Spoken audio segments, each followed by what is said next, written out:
Having fun is crucial in creative thinking. Napansin ko na yung mga tao na merong creative ideas, sila din yung mga tao na masaya kasama. Whether an artist, musician, or yung mga kaibigan natin na ang witty ng sense of humor.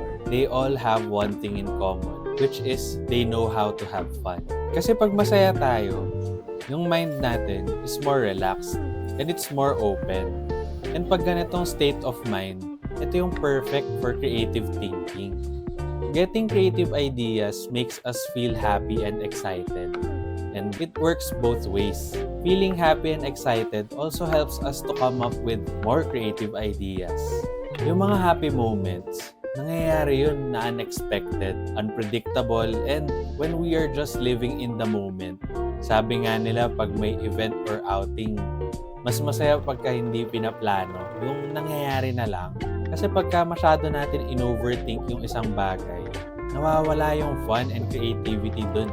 And having fun is more than just about laughing or joking around. It's about finding joy in the process, staying curious, and keep on learning.